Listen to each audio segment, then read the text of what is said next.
Hello everyone, welcome back to our channel online commerce class. आज का हमारा topic है कैपिटल बजटिंग। इसके अंतर्गत हम देखेंगे meaning of capital budgeting, definitions of capital budgeting and importance of capital budgeting. Capital budgeting topic हमारे BCom, MCom तथा यूजीसी नेट के भी सिलेबस में पढ़ना होता है, इसलिए इस वीडियो को आप ध्यान से देखें और लास्ट तक देखें, जिससे कि आपका कॉन्सेप्ट क्लियर हो सके। और अगर यदि कोई आपको डाउट्स रहे तो आप हमें कमेंट द्वारा ज़रूर बताएं, जिससे कि मैं आपके डाउट्स को क्लियर कर सकूं और अपने आप को इम्प्रूव कर सकूं। चलिए, capital budgeting is combination of two words, capital and budgeting. हमारा कैपिटल बजटिंग जो है वो दो वर्ड्स के कॉम्बिनेशन से बना है, एक है कैपिटल और दूसरा क्या है, बजटिंग। कैपिटल बजटिंग के दोनों वर्ड्स को हम सेपरेटली देखते हैं। पहला वर्ड हमारा आता है capital. Capital means an amount of money that you use to start a business. Capital वह अमाउंट होता है जिससे हम बिजनेस को ऑपरेट तथा एस्टेब्लिश करते हैं, जो कि स्टार्ट करते समय हमें कैपिटल की ज़रूरत होती है, क्योंकि बहुत सारे इन्वेस्टमेंट्स को हमें करने होते हैं। दूसरा वर्ड है हमारा budgeting. Budgeting means to plan carefully how much amount of money spent in any project. Budgeting में हम क्या देखते हैं, जो भविष्य में जो हम प्रोजेक्ट करने जा रहे हैं उसमें कितना मनी इन्वेस्ट होगा, इसका हम प्री प्लान करते हैं, और उस पर क्या रिटर्न एस्पेक्ट होगा उसका भी प्लानिंग हम बजटिंग के अंतर्गत करते हैं। देखिए क्या है आगे है हमारा कैपिटल बजटिंग का definitions. Capital budgeting is one of the most important technique which used in modern financial management.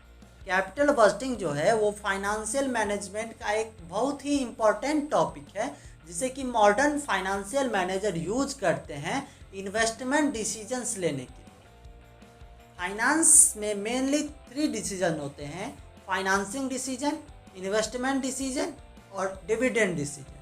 हमारा कैपिटल बजटिंग जो है वो डिविडेंड डिसीजन के अंतर्गत आता है। दूसरा है हमारा capital budgeting is concern with investment decision of long term asset of the firm. Capital budgeting जो होता है कंसर्न होता है जो हम लॉन्ग टर्म अमाउंट, मतलब कि जो हाई रिस्क लॉन्ग टर्म जो अमाउंट हम इन्वेस्ट करते हैं किसी बिजनेस के अंतर्गत, तो ये क्या होता है, इसके लिए हमारा कैपिटल बजटिंग जो होता है कंसर्न होता है। लॉन्ग टर्म अमाउंट इन्वेस्ट करने से पहले हम कैपिटल बजटिंग के थ्रू इसकी जांच कर लेते हैं, तब हम इसमें अमाउंट इन्वेस्ट करते हैं। Capital budgeting is technique of long term planning for the proposed capital expenditure and their finance. हम लॉन्ग टर्म कैपिटल एक्सपेंडिचर का जो यूज करते हैं और उसका प्लान करते हैं, वो कहाँ करते हैं, कैपिटल बजटिंग के अंतर्गत करते हैं। और यह एक बहुत ही नेसेसरी टॉपिक है, क्योंकि कैपिटल एक्सपेंडिचर और रेवेन्यू एक्सपेंडिचर के बीच में हम जो एस्टेब्लिश रिलेशनशिप है, चूँकि कैपिटल एक्सपेंडिचर होता है लॉन्ग टर्म के लिए, और इसका जो हमें फ़ायदा होता है, बेनिफिट्स होता है, वो लॉन्ग टर्म में अवेलेबल होता है। और रेवेन्यू एक्सपेंडिचर का जो हमें फ़ायदा होता है वो शॉर्ट टर्म्स में ही होता है और 1 ईयर के बिफोर ही वो यूजफुल होता है। चलिए, अब कुछ इम्पोर्टेंस हैं जो कैपिटल बजटिंग के इम्पोर्टेंस हैं, इसमें मैंने 7 पॉइंट्स को इंक्लूड किया है और 5 पॉइंट को एलोबरेट किया है। चलिए, पहला हमारा है most important and critical business decision. यह जो है बहुत ही इम्पॉर्टेंट और क्रिटिकल बिजनेस डिसीजन है। दूसरा है हमारा long term implication.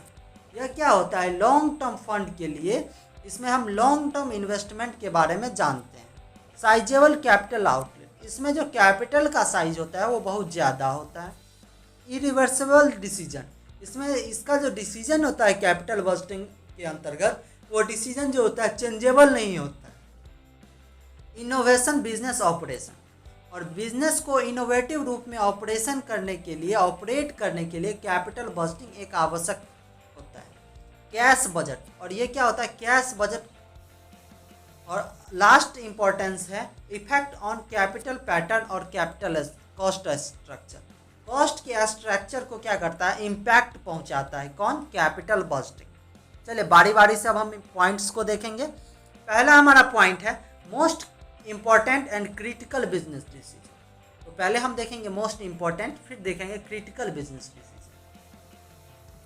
It is most important and crucial और necessary business decision because it is related to long term investment plan. यह लॉन्ग टर्म इन्वेस्टमेंट प्लान के से जुड़ा होता है, चूँकि लॉन्ग टर्म प्लान जो होते हैं वो बहुत ही ज़्यादा रिस्की होते हैं और किसी भी ऑर्गेनाइजेशन के लिए बहुत ही नेसेसरी होते हैं। देन जो कैपिटल बस्टिंग है वो बहुत ही नेसेसरी है किसी भी ऑर्गेनाइजेशन के लिए, बिकॉज लॉन्ग टर्म प्लान जो होते हैं वो बहुत ज़्यादा रिस्की होते हैं। दूसरा है हमारा it is critical decision of a firm because if investment made in those project which is not profitable in future, then organization not achieve financial goal. Our one decision is profitable or not. इसके अंतर्गत हम देखते हैं critical इसलिए होता है क्योंकि जो बिजनेस का इन्वेस्टमेंट डिसीजन होते हैं वो पहले देखा जाता है कि प्रॉफिटेबल हो रहा है या नहीं। अगर जो हम डिसीजन लेते हैं इन्वेस्टमेंट का वो प्रोजेक्ट में हमारा प्रॉफिट लॉन्ग टर्म में नहीं आ रहा है तो हम क्या करेंगे, वैसे ही इन्वेस्टमेंट डिसीजंस को नहीं करके प्रॉफिटेबल डिसीजंस को हम अप्लाई करेंगे। दूसरा है हमारा लॉन्ग टर्म इम्प्लीकेशन।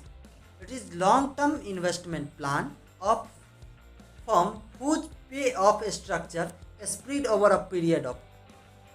यह एक लॉन्ग टर्म इन्वेस्टमेंट होता है, चूँकि ये किसमें इन्वेस्टमेंट होता है, लॉन्ग टर्म एसेट और फिक्स्ड एसेट में, ऐसे एसेट में इन्वेस्टमेंट होता है जिसका कि हमें रिटर्न बहुत सालों तक मिलता रहता है।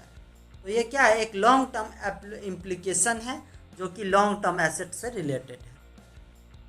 Sizable capital outlay. साइजेबल का मतलब जो साइज में बड़ा। In capital busting huge amount of capital investment made then it make costly. Capital busting के अंतर्गत जो हम अमाउंट इन्वेस्ट करते हैं वो अमाउंट का जो रकम होता है वो बहुत ज़्यादा होता है, जिससे कि यह क्या होता है, ये कॉस्टली होता है। If we not make proper planning then we will not achieve goal. अगर हम इसमें थोड़ी सी भी सावधानी बरतना छोड़ दें और केयरलेस हो जाएं तो ये हमें एक नुकसान का सामना भी करना पड़ सकता है, जिससे कि हम अपने फाइनेंशियल गोल तथा बिजनेस के गोल को भी हम अचीव नहीं कर पाएंगे। Irreversible decision. इरिवर्सेबल का मतलब होता है अनचेंजेबल, जिसमें कि हम बाद में चेंजिंग नहीं कर सकते। Capital busting decision irreversible decision it are not changeable, क्योंकि इसमें के अंतर्गत जो हम इन्वेस्ट करते हैं वो लॉन्ग टर्म प्लान में इन्वेस्ट करते हैं और लॉन्ग टर्म में जो रिलीज बैक होता है नहीं हो पाता है, because old use plant equipment है very low resale price. Resale price जो होता है ओल्ड प्लांट का वो बहुत कम होता है, जैसे कि हमें लॉस का सामना करना पड़ता है। इसलिए यह जो डिसीजंस होता है इरिवर्सेबल नहीं होता है। Effect on cost format. Capital busting also effect our cost structure और format because any decision taken in relation of long term also impact on cost structure। जो हमारा एक्विजिशन ऑफ और इंस्टॉलेशन ऑफ प्लांट होता है वह क्या होता है, एक सर्टेन पीरियड पे होता है जिसका एक सर्टेन कॉस्ट होता है, और ये जो कॉस्ट होता है ये फिक्स नेचर का होता है, जिसपे कि एक फिक्स नेचर में इंटरेस्ट चार्ज किया जाता है। इस पर हमारा सुपरविजन कॉस्ट भी आता है, प्रॉपर्टी का जो हम इंश्योरेंस करते हैं उसका भी कॉस्ट इंक्लूड होता है, रेंट होता है और फिक्स्ड ओवरहेड कॉस्ट होता है। अगर हम बिना प्लानिंग के रॉन्ग कैपिटल बजटिंग डिसीजन करते हैं तो इसका जो बर्डन होता है, हमारे फिक्स कॉस्ट जो होता है वो इंक्रीज कर जाता है, जिससे कि हमें हैवी लॉस का सामना करना पड़ सकता है, और हमारा जो इनकम होता है जो जनरेट होता है वो इनकम भी जनरेट नहीं हो पाता है। Thanks for watching our video. अगर वीडियो अच्छा लगा हो तो लाइक करें, शेयर करें और अपने दोस्तों के साथ शेयर करें, जिससे कि उनका भी फ़ायदा हो सके, और हमारे चैनल को सब्सक्राइब ज़रूर करें आने वाले फाइनेंस और कॉमर्स से रिलेटेड वीडियोज़ को देखने